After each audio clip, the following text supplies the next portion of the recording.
मेरे प्यारे हिंदी के प्रतियोगी अभ्यर्थियों, हिंदी वाग्धारा चैनल में आज आपका पुनः हृदय से स्वागत है। जिन श्रृंखलाओं का आप अध्ययन कर रहे हैं, ये श्रृंखलाओं के प्रश्न आपकी कई परीक्षाओं में पूछे गए हैं और आने वाली परीक्षाओं में भी पूछे जाएंगे। तो इन श्रृंखलाओं के प्रश्न आपकी परीक्षाओं के लिए भी उपयोगी होंगे। आप कोई भी छोटी या बड़ी परीक्षा दे रहे हों, सबके लिए ये महती उपयोगी होंगी। तो उम्मीद करता हूँ शुरू से अंत तक इन श्रृंखलाओं के प्रश्नों का अध्ययन आप ज़रूर कर रहे होंगे। आइए अगली श्रृंखला के पहले प्रश्न की शुरुआत हम लोग करते हैं। आज का पहला प्रश्न है, चिरंतन पर्याय है ए शाश्वत, बी क्षणिक, सी सौरभ, डी सभी। सौरभ सुगंध सुरभि में आप प्रत्यय जोड़कर बना है। क्षणिक क्षण से संबंध रखने वाला, शाश्वत जो हमेशा रहता हो, तो चिरंतन ये भी जो हमेशा रहने वाला हो, शाश्वत भी उसी का पर्याय है, इसलिए विकल्प ये सही हो जाएगा, शाश्वत। प्रश्न नंबर 2, कौन शब्द अब्द का अर्थ नहीं है? यानी 3 होंगे, 1 नहीं होगा। तो अब्द अप प्लस द, पानी को देने वाला बादल है।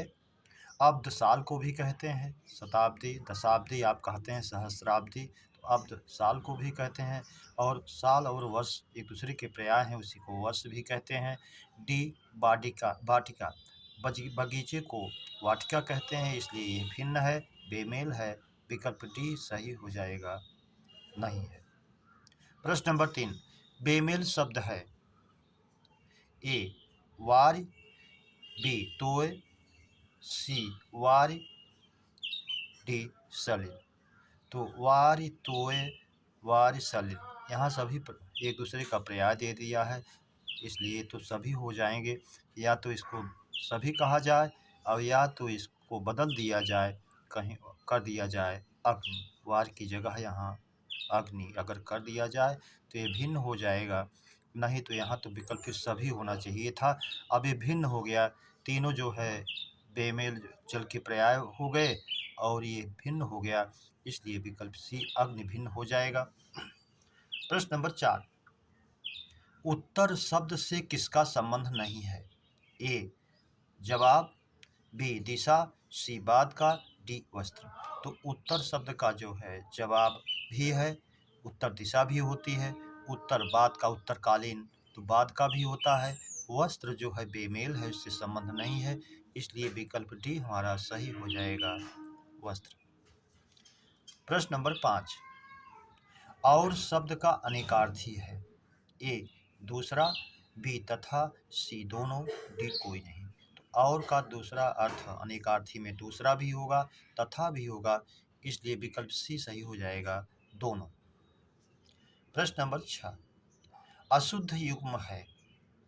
अनुराग विराग विलोम की दृष्टि से शुद्ध है, बी अंत आदि ये भी विलोम की दृष्टि से शुद्ध है, सी अशक्त सशक्त जो शक्तिहीन है, जो शक्तिमान है, इसलिए ये भी है, बी तो तीनों विलोम की दृष्टि से हैं, डी लघु ह्रस्व, ये लघु और ह्रस्व एक दूसरे के पर्याय हैं, बेमेल है। लघु का गुरु दिया होता या ह्रस्व का दीर्घ दिया होता तो ये भी विलोम होता, इसलिए बेमेल है, विकल्प डी हमारा सही हो जाएगा।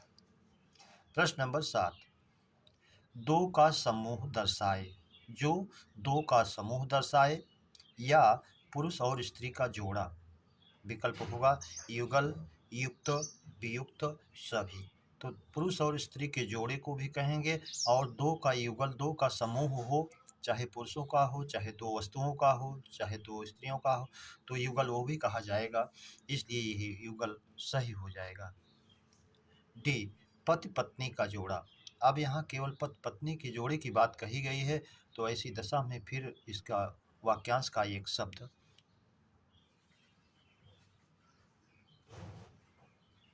वाक्यांश का एक शब्द यह भी है,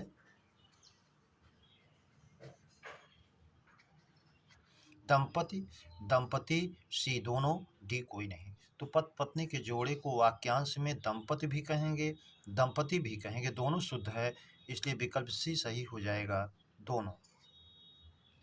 प्रश्न नंबर 9, ऐसे शब्द जो वर्तनी और उच्चारण की दृष्टि से समान हो। पर व्युत्पत्ति और अर्थ की दृष्टि से भिन्न हो कहे जाएंगे। समुच्चारित, बी समरूप, सी दोनों, डी कोई नहीं। जो उच्चारण की दृष्टि से समान लगे लेकिन उनके अर्थों में भिन्नता हो तो समुच्चारित या समरूप शब्द कहे जाते हैं। तो इसलिए समुच्चारित भी सही है, समरूप भी, दोनों। विकल्प सी हमारा सही हो जाएगा, दोनों। प्रश्न नंबर 10, पर्यायवाची का पर्याय है ए समानार्थक, बी प्रतिशब्द, सी दोनों, डी कोई नहीं। तो पर्यायवाची जो है समानार्थक है ही है, प्रतिशब्द भी होता है। अभी जुलाई में होने वाली परीक्षा में पूछा भी गया था, आरओ की परीक्षा में, कि पर्यायवाची कौन है, प्रतिशब्द। इसलिए विकल्प सी सही हो जाएगा, दोनों। प्रश्न नंबर 11, विलोम का पर्याय है ए प्रतिलोम, बी विपरीतार्थक, सी दोनों, डी कोई नहीं। तो विलोम का पर्यायवाची जो है प्रतिलोम भी है, विपरीतार्थक भी है। प्रतिलोम का विलोम जो है अनुलोम होता है और प्रतिलोम जो है अनुलोम का विलोम है। तो दोनों सही हो जाएगा, इसलिए विकल्प सी हमारा सही हो जाएगा, दोनों। प्रश्न नंबर 12, समरूप या समोच्चारित नजरिए से कौन सी जोड़ी शुद्ध है? ए न्याय अन्याय, ये विलोम है। बी धरा पृथ्वी, एक दूसरे के पर्याय हैं। सी मान अपमान, तो सम्मान और अपमान ये भी विलोम है। डी अचल और अचला, तो समुच्चरित या समरूप भिन्नार्थक शब्द दोनों, अचल और अचला, ये शुद्ध है। अचल माने होता है पर्वत या वृक्ष और अचला माने होता है पृथ्वी। प्रश्न नंबर 13, सकल शकल समश्रुत भिन्नार्थक शब्द का अर्थ है? ए टुकड़ा चेहरा, बी संपूर्ण अपूर्ण, सी रूप रंग, डी सभी। तो सकल तालव्य साथ जब सकल होता है तो सकल माने होता है टुकड़ा और शक्ल माने होता है चेहरा। तो विकल्प ए ही सही हो जाएगा हमारा, टुकड़ा और चेहरा। प्रश्न नंबर 14, सकल और सकल समश्रुत भिन्नार्थक शब्द का अर्थ है? टुकड़ा, संपूर्ण, अंश अंश, आर्य अनार्य, डी सभी। सभी से कोई मतलब नहीं है। आर्य और अनार्य विलोम है। आर्य माने श्रेष्ठ, अनार्य माने जो श्रेष्ठ ना हो। अंश अंश, तो अंश माने भाग या हिस्सा होता है और अंश माने कंधा होता है। विकल्प ए सकल का टुकड़ा और सकल का संपूर्ण, विकल्प ए हमारा सही हो जाएगा, सकल और सकल, तो टुकड़ा और संपूर्ण। प्रश्न नंबर 15, असक्त का पर्याय है? ए विरक्त, बी अनुरक्त, सी सशक्त, डी सभी। तो सभी से कोई मतलब नहीं। सशक्त जो शक्तिशाली है उससे कोई मतलब नहीं। अनुरक्त जो लगाव युक्त है वो भी नहीं है वो। और जो विरक्त है, ये असक्त जिसमें लगाव ना हो, विरक्त जिसमें लगाव ना हो, दूर हो, दूरी हो, तो असक्त का पर्याय बन जाएगा विरक्त। प्रश्न नंबर 16, असक्त और आसक्त समश्रुत भिन्नार्थक शब्द का अर्थ है? ए शक्तिहीन लगाव, बी अनुरक्त विरक्त, सी दोनों, डी कोई नहीं। असक्त जो शक्तिहीन हो, शक्ति से रहित हो। आसक्त जिसमें लगाव हो, इसलिए आसक्ति का भाव हो, तो लगाव, शक्तिहीन और लगाव, यही विकल्प ए ही हमारा सही हो जाएगा। प्रश्न नंबर 17, किसी विषय पर तत्काल बोलना वाक्यांश का एक शब्द है? आशुभाषण, आशुतोष, आशुग, आशुकवि। तो आप जानते हैं आशु का शब्द का अर्थ होता है शीघ्र। आशुकवि ऐसा कवि जो तत्काल कविता कर सके। आशुग आशु गमन करने वाला, शीघ्र गमन करने वाला, अर्थात बाढ़ का पर्यायवाची हो जाता है। आशुतोष शीघ्र तुष्ट होने वाले, संतुष्ट होने वाले भगवान शंकर हो जाते हैं। आशुभाषण जो किसी विषय पर शीघ्र ही तत्काल ही भाषण दे सके, बोल सके, तो आशुभाषण हो जाएगा। विकल्प ए हमारा सही हो जाएगा।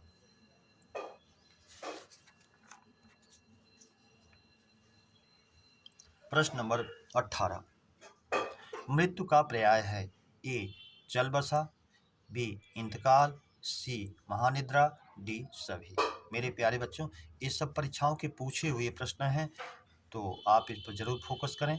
तो मृत्यु का पर्याय चल बसा भी आप बोलते हैं, व्यवहार की भाषा में इंतकाल हो गया ऐसा भी बोलते हैं, चिर निद्रा में महानिद्रा में सो गए ऐसा भी आप बोलते हैं, इसलिए विकल्प डी सही हो जाएगा सभी। प्रश्न नंबर 19, मेज, पुस्तक, लेखनी कैसी संज्ञा है? ए व्यक्तिवाचक, बी जातिवाचक, सी भाववाचक, डी समूहवाचक। तो मेज, पुस्तक, लेखनी ये किसी व्यक्तिगत संकेत नहीं कर रही हैं, अपने समुदाय का कर रही हैं, जाति का कर रही हैं, इसलिए जातिवाचक में जाएगा। विकल्प बी सही हो जाएगा हमारा जातिवाचक। प्रश्न नंबर 20, मुख्य क्रिया को स्पष्ट करने वाली क्रिया होती है? ए सहायक क्रिया, बी प्रेरणार्थक क्रिया, सी संयुक्त क्रिया, डी कोई नहीं। तो संयुक्त क्रिया दो क्रियाएं जुड़ी हुई हैं ऐसा नहीं है, प्रेरणार्थक क्रिया भी नहीं है, कर्ता स्वयं कार्य करके दूसरे से करवा रहा है ऐसा भी नहीं है। तो मुख्य क्रिया को स्पष्ट करने वाली जो क्रिया होती है वो सहायक क्रिया होती है। विकल्प ए हमारा सही हो जाएगा। प्रश्न नंबर 21, देव्यागमन में संधि है? ए देवी प्लस आगमन, देव्य प्लस आगमन, देवी प्लस आगमन, डी कोई नहीं। तो शब्द हमेशा सार्थक होना चाहिए नियम के अनुसार, यण स्वर संधि के अनुसार तो देवी प्लस आगमन, लेकिन ये सही नहीं है सार्थक दृष्टि से, इसलिए विकल्प ए हो सही होगा हमारा देवी प्लस आगमन। विकल्प ए सही हो जाएगा देव्यागमन। प्रश्न नंबर 22, ग्रामवासी में समास है? ए तत्पुरुष, बी कर्मधारय, सी बहुव्रीहि, डी द्वंद्व। तो ग्रामवासी गांव के वासी, गांव के निवासी, संबंध तत्पुरुष, तत्पुरुष के विभेद में, कार्य की विभेद में, संबंध में जाएगा, इसलिए तत्पुरुष समास के अंतर्गत आएगा। विकल्प भी हमारा सही हो जाएगा तत्पुरुष। प्रश्न नंबर 23, अनुलोम का विलोम है? ए विलोम, बी प्रतिलोम, सी दोनों, डी सभी। तो अनुलोम माने सीधा होता है, विलोम माने उल्टा होता है, तो विलोम भी है प्रतिलोम भी है, इसलिए सी विकल्प सही हो जाएगा दोनों। प्रश्न नंबर 24, उसने मान लिया कि गलती उससे हुई है, वाक्य है? ए सरल वाक्य, बी संयुक्त वाक्य, सी मिश्र वाक्य, डी कोई नहीं। तो यहाँ उपवाक्य जो है प्रधान वाक्य पर आश्रित है और वाचक चिन्ह जो आप जानते हैं कि, क्योंकि, ताकि, जैसा कि, तो कि वाचक भी मिल रहा है आपको, इसलिए मिश्र वाक्य में जाएगा ये। विकल्प सी हमारा सही हो जाएगा मिश्र वाक्य। प्रश्न नंबर 25, कलम का सिपाही प्रेमचंद की जीवनी के लेखक हैं? यानी कलम का सिपाही जो रचना है प्रेमचंद की जीवनी से संबंधित है, इसको किसने लिखा है? ए अमृत राय, बी हजारी प्रसाद, सी धर्मवीर, डी कोई नहीं। तो इस कलम के सिपाही के लेखक जो हैं प्रेमचंद के ही पुत्र अमृत राय जी हैं, इसलिए विकल्प ये सही हो जाएगा अमृत राय। प्रश्न नंबर 26, यह मेज चौकोर है में विशेषण है? ए गुणवाचक, बी संख्यावाचक, सी परिमाणवाचक, डी सार्वनामिक। तो सार्वनामिक है नहीं, किसी संज्ञा के पहले कोई सर्वनाम आया नहीं है, ऐसी कोई बात नहीं है। यह मेज, मेज के कह सा रहा है लेकिन इसमें पूछ रहा है चौकोर के नज़रिए से पूछ रहा है, तो चौकोर के हिसाब से इसको उत्तर भी आयोग ने माना था, तो सार्वनामिक नहीं होगा। परिमाणवाचक कोई माप तौल की बात नहीं की गई है, संख्यावाचक की बात नहीं की गई है।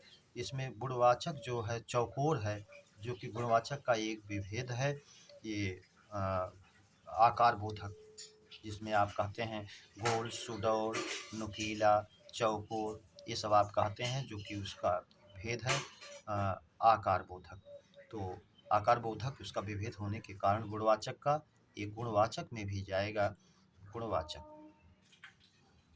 प्रश्न नंबर 27, बीती विभावरी जागरी, अंबर पनघट में डुबो रही, तारा घट उषा नागरी में समास है?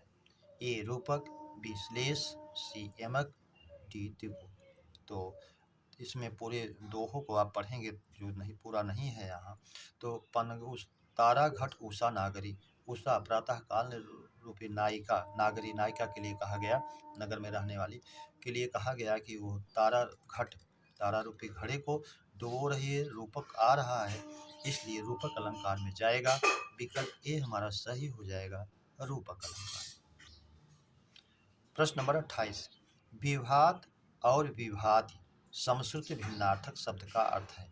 प्रभात, शोभा, बी विशेषण विशेष्य, सी दोनों, डी सभी। तो सभी या कोई नहीं, कोई मतलब नहीं है। विभात का प्रभात होता है, विभात माने कांति या शोभा होता है, तो इसलिए पहला विकल्प ही सही हो जाएगा, प्रभात और शोभा। प्रश्न नंबर 29। बल वल समश्रुति भिन्नार्थक शब्द का अर्थ है। ताकत, मेघ, शक्ति, भक्ति, दोनों, कोई नहीं। तो बल माने शक्ति होती है, ताकत होती है, और वल माने मेघ होता है। विकल्प ये ही हमारा सही हो जाएगा, ताकत, मेघ। प्रश्न नंबर 30। मीनाक्षी में समास है बहुव्रीहि, द्वंद्व, द्विगु, कर्मधारय। तो मीनाक्षी, मीन माने मछली, मछली की तरह आँखों वाली, अर्थात दुर्गा जी की ओर ले जाया गया है। तो जब दोनों पद प्रधान ना होकर के तीसरे पद की ओर इंगित करें तो बहुव्रीहि समास होता है, इसलिए विकल्प ही हमारा सही हो जाएगा, बहुव्रीहि। प्रश्न नंबर 31। अशुद्ध वाक्यांश के लिए एक शब्द है। अशुद्ध एक वाक्यांश के लिए एक शब्द का अशुद्ध है कौन? तो ये विवाहिता पत्नी से उत्पन्न संतान, औरस, सही है। यही औरस का विलोम भी पूछता है, आप जानते रहें, जारज। उपपति या गैर पति से उत्पन्न संतान को जारज कहते हैं, औरस का विलोम जारज होता है। बी शेर के गर्दन के बाल को क्या कहते हैं? आयाल। ये सही है, परीक्षाओं में पूछा भी गया है। अगर शेर की जगह मान लीजिए आपसे कहते घोड़े के गर्दन के बाल, तो गर्दन के बाल को आप अयाल ही मानेंगे, चाहे शेर के कहे चाहे घोड़े के कहे। प्रश्न नंबर सी। जो हथियार फेंक कर चलाया जाए, अस्त्र, सही है। डी अपने कुल का नाश करने वाला, कुलभूषण। कुलभूषण तो नहीं, कुलदूषण हो जाएगा, जबकि इसका वाक्यांश का एक शब्द बनता है कुलांगार। तो ये विकल्प अशुद्ध है, इसलिए अशुद्ध वाक्यांश वाला विकल्प जो है विकल्प डी हो जाएगा। मेरे प्यारे बच्चों, इस श्रृंखला के प्रश्नों की चर्चा पर चर्चा हम लोगों ने विधिवत किया। उम्मीद करता हूँ ये श्रृंखला आपको बेहतर लगी होगी, तो इसे अपने मित्रों को सब्सक्राइब, लाइक और शेयर जरूर करें। इसी उम्मीद और अपेक्षा के साथ आप सभी को हृदय से धन्यवाद। अगली श्रृंखला के मिलने तक जय हिंद।